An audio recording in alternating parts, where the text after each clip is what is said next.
Hey guys, today I have a golf cart battery by Vatrer. This is a golf cart battery replacement.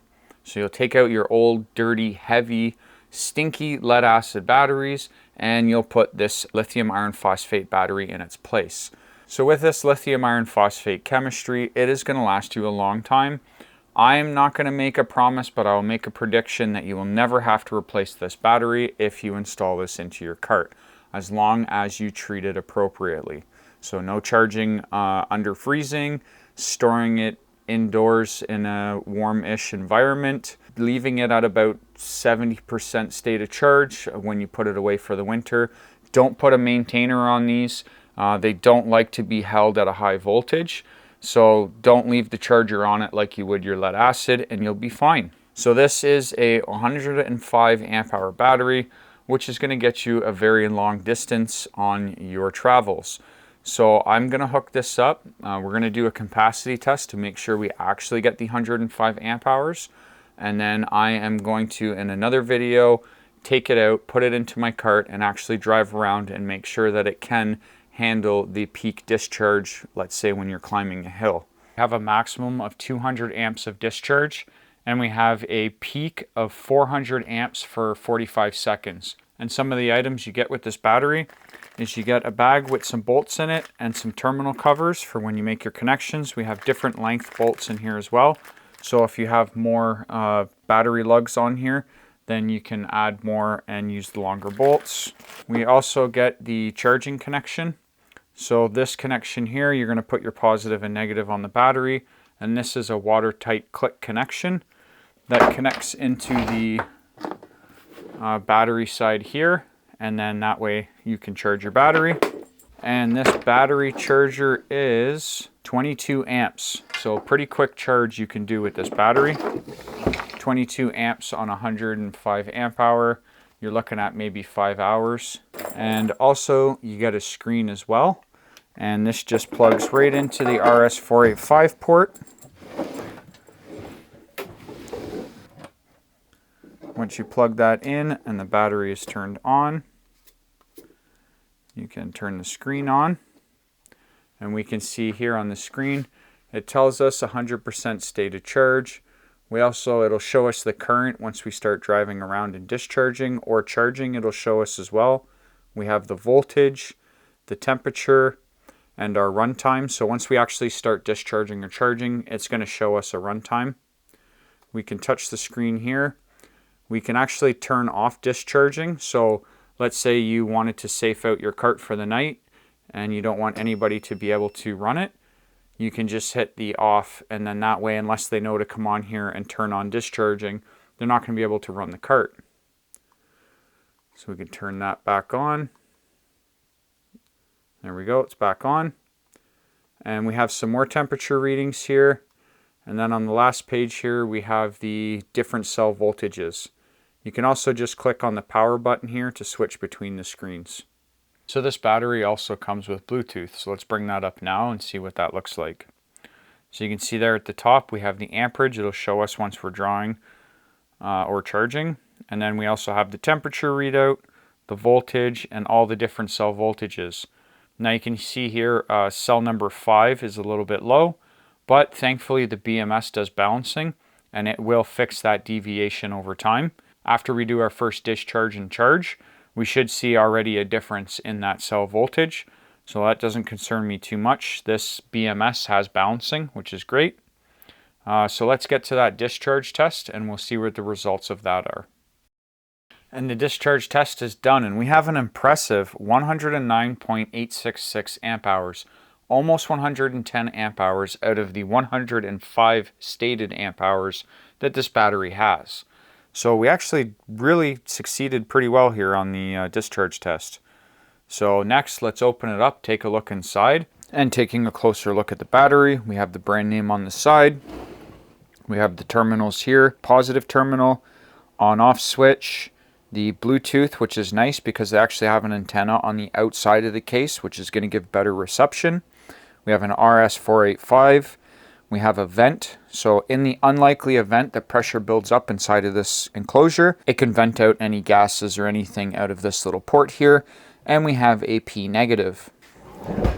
On the top of the box, we have LiFePO4 or lithium iron phosphate, model 5.1 volt, 105 amp hours, which we exceeded. And we have various labels here as well as some warnings. And on the side here, we have mounting points for mounting inside of your battery bay of the cart.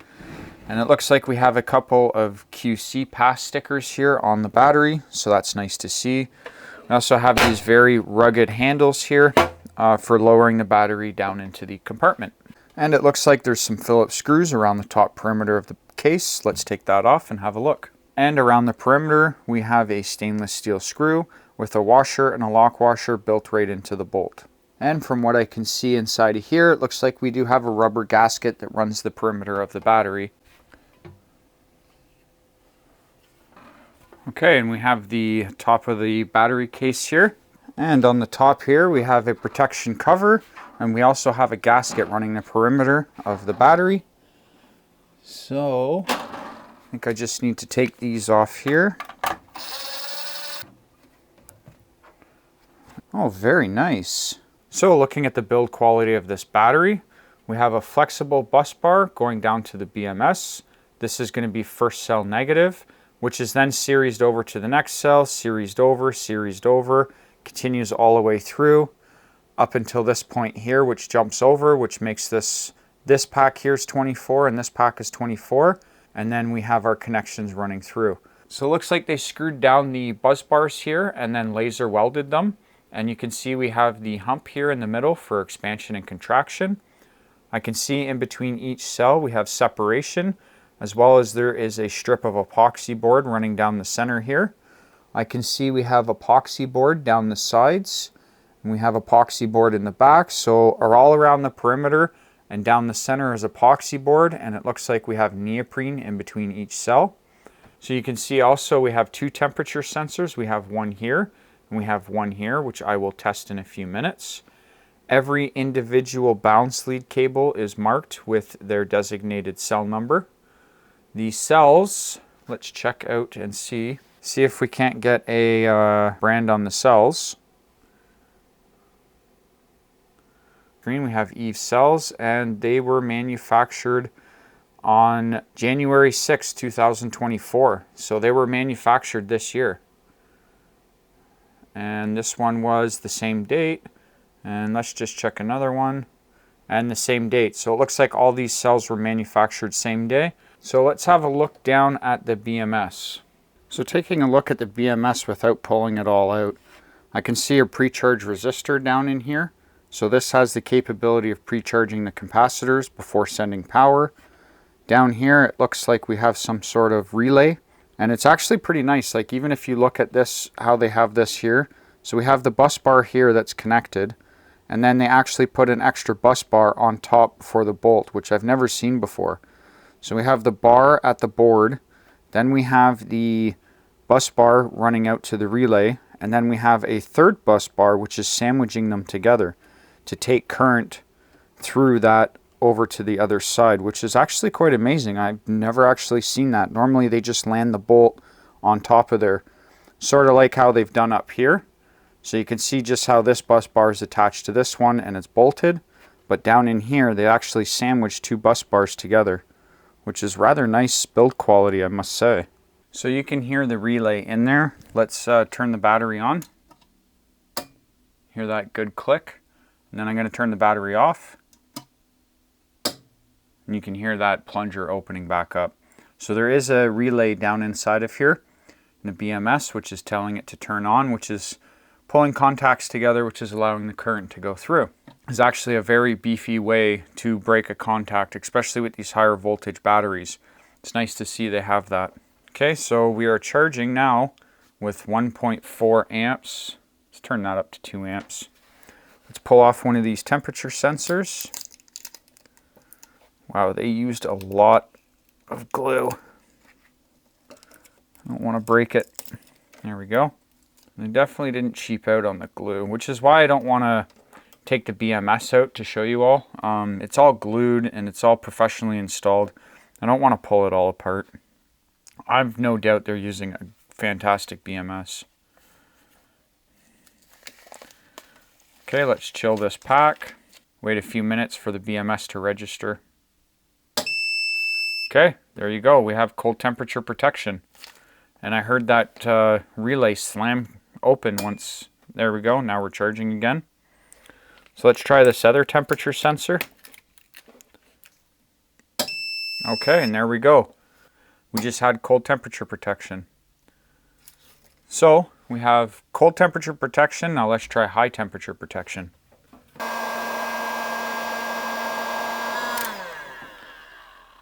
Okay, I'm starting to melt that cable. So let me cool that off just to make sure it's not going to break anything. I'm going to say that's a fail on the one temperature sensor. Let's check this other one. No, that's starting to melt the cable as well. Okay, 22.2 amps going in. Now let's try and heat these up again.